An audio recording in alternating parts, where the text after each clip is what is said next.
शुभ प्रभात। भगवान कितना अद्भुत है, कितना गजब है कि वो अपने बंदों को अपनी दिशा में चला देता है और उसी प्रक्रिया में यह अपनी साधना का क्रम भी है। ये सही समय है भारत की आध्यात्मिक ऊर्जा को और अधिक विकसित करने का, आध्यात्म के मार्ग पर चलने का। और उसका कारण है कि जब सब तरफ अपना आधिपत्य स्थापित करने के लिए, यानी मेरा आधिपत्य स्थापित हो, मैं सबसे बड़ा बनूं, मेरा साम्राज्य सब तरफ हो, ये सारी भावना हो और उसके कारण से दुनिया मृत्यु के कगार पर जा रही हो। यही तो है। क्या हो रहा है? अमेरिका को देखें, इजराइल को देखें, ईरान को देखें, या रूस को देखें, या कहीं और चाइना को देखें, किसी को भी देखें, सब केवल आधिपत्य स्थापित करने की तरफ एक दूसरे पर कर रहे हैं। उसके लिए बहुत सारी चीजें हो रही हैं, ये सब हम देख रहे हैं। सभी अपना आधिपत्य जमाने के लिए, अपने को सबसे अधिक फैलाने के लिए, दूसरे का खात्मा करने के लिए तैयार है और उसके कारण से दुनिया एक विध्वंस की स्थिति पर जा रही है। केवल एक भारत ऐसा है जो किसी पर अपना आधिपत्य नहीं जमाता। जबरदस्ती किसी को मारकर, काटकर, किसी की हत्या करके अपना आधिपत्य नहीं जमाता, किसी के सामान को लूटकर अपना आधिपत्य नहीं जमाता। केवल भारत एक ऐसा है जो सारी दुनिया के अंदर सबके कल्याण की बात करता है, सारी दुनिया के अंदर सबके भले की बात करता है। तभी वो कहता है सर्वे भवन्तु सुखिनः सर्वे सन्तु निरामयः। यह केवल भारत कहता है और दुनिया का कोई भी देश इस बात को कहता नहीं है। सभी का भला हो, ऐसी कल्पना करने वाले दुनिया में कोई देश नहीं है, सिर्फ भारत और भारत है। इसलिए ऐसी स्थिति में इस भारत की और भारत की शक्ति क्या है? भारत की आध्यात्मिक शक्ति ही उसकी अपनी शक्ति है। आध्यात्मिक ऊर्जा ही भारत की अपनी शक्ति है। तो यह भारत की आध्यात्मिक ऊर्जा यही दुनिया की सारी समस्याओं का केवल समाधान कर सकती है। मैं विज्ञान को पढ़ रहा था और विज्ञान को पढ़ते पढ़ते मुझे उसमें एक चीज समझ आ रही थी, और वो समझ आ रही थी कि मस्तिष्क में जितने भूचाल, जितने तूफान, जितनी हलचल होती है, उससे एजिंग फैक्टर फास्ट हो जाता है। यानी एजिंग फैक्टर क्या हो जाता है? फास्ट। मतलब जो व्यक्ति 100 साल में मरना चाहिए वो 50 साल में निपट लेता है, जिसको स्ट्रेस, डिप्रेशन, तनाव, चिंता, भय ज्यादा होती है तो। लेकिन जो शांत रहता है, मस्त रहता है, खुश रहता है, वो व्यक्ति लंबे समय तक चलता है, लंबे समय तक चलता है। उसकी उम्र अधिक हो जाती है, बीमारियां भी उसकी खत्म हो जाती हैं। जो शांत होता है, जो तनाव मुक्त रहता है, जो चिंता मुक्त रहता है, उसकी बीमारियां खत्म हो जाती हैं। मैं पढ़ रहा था इस विज्ञान के पीछे आखिर और क्या नीचे लॉजिक है, तथ्य हैं। तो सारी दुनिया वेव से चलती है और शरीर भी वेव से चलता है।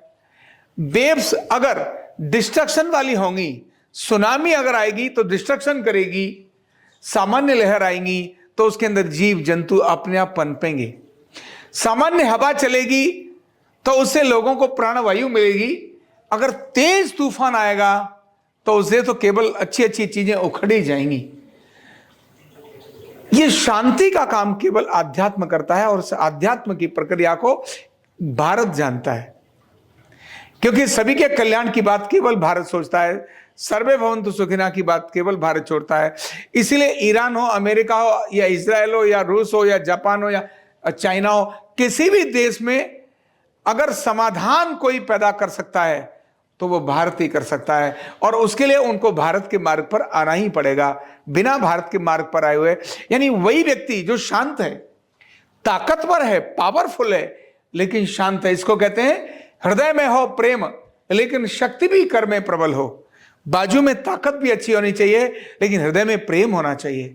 यह दोनों चीजें अगर किसी के पास हैं तो वो सिर्फ भारत के पास हैं। किसी की बाजू में ताकत है लेकिन क्रोध इतना ज्यादा है कि उसकी अपनी शक्ति खुद को ही खत्म कर लेगी, खुद को ही मार लेगी। तो उस ताकत का लाभ क्या? जिसके हाथ में ताकत है उसके हाथ में ही क्षमा भी है। तो सिर्फ लूट और खसूट का ये सारी दुनिया का क्रम चल रहा है, ये बहुत जल्दी ही एक विध्वंसक स्थिति में जाने के बाद यहां स्थापित करने का, शांति स्थापित करने का काम केवल और केवल और केवल भारत ही करेगा। क्योंकि भारत के पास वो है जो शांति स्थापित कर सकती है। भारत के पास देने की सामर्थ्य है। भारत के पास दूसरों को कब्जा न करने की भावना है। दूसरों के विकास में खुद का आनंद देखना, यह भारत की अपनी कल्पना है। ध्यान रखना, इसीलिए भगवान ने हमको इस साधना के मार्ग पर चला दिया कि हमें ध्यान करना है। क्यों?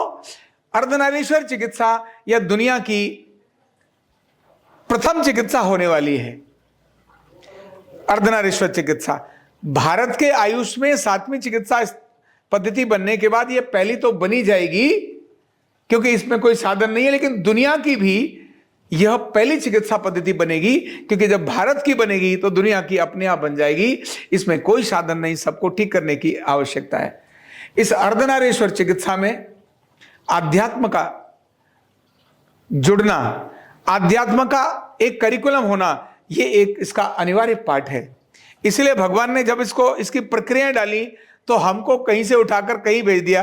बोले चलो अब तुमको भी ध्यान, धारणा, समाधि, ये सारी चीजों पर काम करना है। केवल चिकित्सा फिजिकल ना होकर के मेंटल चिकित्सा भी बड़ी आवश्यकता है। और यही भाव देने के बाद ये प्रक्रिया अपने आप शुरू हो गई। मैं सोच रहा था ये हर शनिवार को ऐसा क्यों शुरू हो गया। सोचते सोचते मुझे ध्यान में आया, ओ इसीलिए इस मार्ग पर, क्योंकि इस सारी प्रक्रिया का अधिष्ठाता, प्रारंभ करने वाला, सारी समस्याओं का समाधान करने वाला तो भारत है। और भारत की ये श्रेष्ठतम चिकित्सा है अर्धनारीश्वर चिकित्सा। जब अर्धनारीश्वर चिकित्सा का प्रैक्टिशनर कहीं कुछ काम करेगा तो उसके पास ये चीजें बहुत आवश्यक हैं। वो खुद लुढ़क रहा है, खुद डिस्ट्रक्शन में है, तो ऐसी स्थिति में वो दूसरों का इलाज कैसे करेगा? एक वैद्य को ये ठीक है कि कोई बीमारी प्रारब्ध के कारण भी आती है, लेकिन आज के कारण तो नहीं आनी चाहिए। जेनेटिक आने वाली बीमारियों को भी यह आध्यात्मिक साधना एक ठीक दिशा में लेके चली जाती है। इसलिए अर्धनारीश्वर चिकित्सा की प्रैक्टिस करने वाले लोगों को यह ध्यान, यह साधना, यह कुंडलिनी जागरण का क्रम, यह उसका एक अभिन्न अंग होगा। बिना इस प्रक्रिया के ये चिकित्सक कब दूसरों की जान लेने का कारण बन जाए।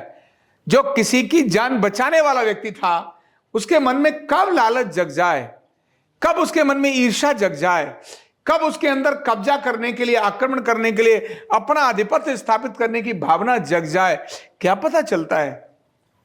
केवल अध्यात्म, केवल ध्यान, केवल हरिस्मरण, केवल प्रभु का नाम, केवल गुरु की शरणागति, यही चीजें हमें अपने नकारात्मक एरिया से बचाती हैं। इसीलिए यह प्रक्रिया अपनी हो रही है। और आज तो बड़ी अच्छी बात भी है, और वो क्या है, नवरात्रा भी है। ये नवरात्रा का दिन ऐसा है कि समय पर कॉस्मिक एनर्जी, आध्यात्मिक ऊर्जा अपने आप ही बहुत अधिक होती है। थोड़ा सा प्रयास करने से ही बहुत सारी चीजें अपनी दिशा में जाने लगती हैं। जिनको भी तनाव है, चिंता है, डिप्रेशन, स्ट्रेस है, एंजाइटी है, केवल इन दिनों में माता के सामने बैठकर, ना भी चित्र लगाया तो मन में ध्यान रखकर अगर माता के मंत्र का उच्चारण ही करना शुरू कर दिया तो केवल और केवल उच्चारण करने मात्र से ही वो अंदर से शांत होने लगता है। उसके केवल अपनी सारी समस्याओं को माता के सामने समर्पित कर दो। हे मां, अब तुम ही देखो, मैं तो तुम्हारी ही शरणागति हूं। केवल यही भाव करने से भी समस्याएं अपने आप कम होने लगती हैं। ऐसा कभी नहीं होता कि किसी की जिंदगी में समस्याएं न आए। माता की खुद की जिंदगी में समस्याएं आई थी, उनको भी तो लड़ना पड़ा था। कितने सारे बड़े बड़े आक्रमणकारियों से लड़ना पड़ा था, रक्त बीज जैसे से लड़ना पड़ा था। माता को भी तो लड़ना पड़ा, किसको नहीं करना पड़ा। राम को खुद भी तो युद्ध के लिए जाना पड़ा, राम का भी तो राज्यपाट छूट गया। ये किसकी जिंदगी में समस्याएं नहीं आती भाई? सबकी जिंदगी में समस्याएं आती हैं। एक ही अंतर है, एक समस्याओं में विचलित हो गया, दुखी हो गया, रो रहा है, आत्महत्या कर रहा है, और एक उन समस्याओं को बड़े प्रेम से देखता है, संभावनाओं को तलाशता है और उसके मार्ग पर काम करता है। वो रिएक्ट नहीं करता, वो एक्ट करता है। जो रिएक्ट करता है वह व्यक्ति दुखी रहता है, और जो एक्ट करता है वो व्यक्ति दुखी नहीं रहता।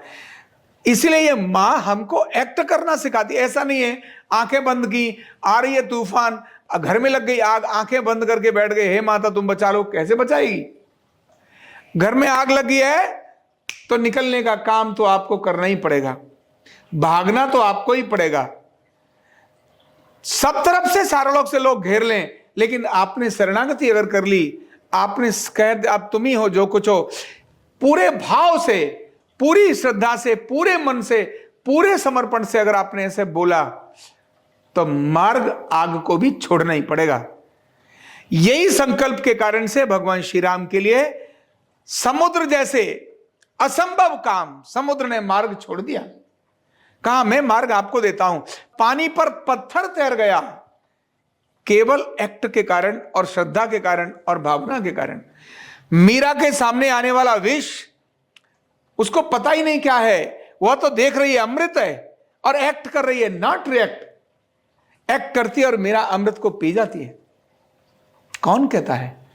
गुरु के चारों बच्चों में से 2 बच्चों को दीवार पर जब चिनाया जाता है, दीवार में चिनाने पर तो बच्चे रोते हैं, भयभीत होते हैं, सब कुछ कर लेते हैं, लेकिन वो कह रहे कोई बात नहीं, सहज प्रसन्नता से, और अपने को दीवार में चिनते हैं। वो भयभीत नहीं हो रहे थे, वो डिप्रेशन में नहीं थे, वो ऐसा नहीं कह रहे थे हे भगवान कैसे भी बचा ले, बचाओ बचाओ, नहीं। वो स्वयं प्रसन्न, संकट आया तो क्या हुआ? शरणागति यही हमारे को एक पॉजिटिव देती है। यही आध्यात्म है, यही आध्यात्म है, यही हमारी शक्ति है, यही भारत की पावर है। इसी भारत की पावर को हमें फिर से अपने इस अर्धनारीश्वर चिकित्सा विज्ञान के साथ लेकर आगे बढ़ना है। इसीलिए हर थेरेपिस्ट को आवश्यक है कि उसको भी शांत बैठकर थोड़ी देर ध्यान करना, उसको भी ये जो प्रक्रिया आरोग्य पीठ की चली है, इस प्रक्रिया का अंग बनना। इसके बनते बनते हम भी सुख, आनंद और वैभव का भोगने का कारण बनेंगे, और हमारे कारण से दुनिया भी सुखी और आनंदित होगी। आप सभी को नवरात्रि की बहुत बहुत शुभकामनाएं। न्यूरोथेरेपी का कंप्लीट कोर्स सीखने के लिए जुड़िए हमारे ऑनलाइन ट्रेनिंग प्रोग्राम से और जानिए करीब 100 बीमारियों का इलाज बिना दवा और बिना मशीन के। इस न्यूरोथेरेपी ऑनलाइन ट्रेनिंग प्रोग्राम से आप घर बैठे बन सकते हैं गवर्नमेंट सर्टिफाइड न्यूरोथेरेपिस्ट। रजिस्ट्रेशन के लिए नीचे दिए गए नंबर पर अभी कॉल करें। और हाँ, हमारे वीडियो को लाइक करना, शेयर करना और चैनल को सब्सक्राइब करना बिल्कुल भी ना भूलें। धन्यवाद।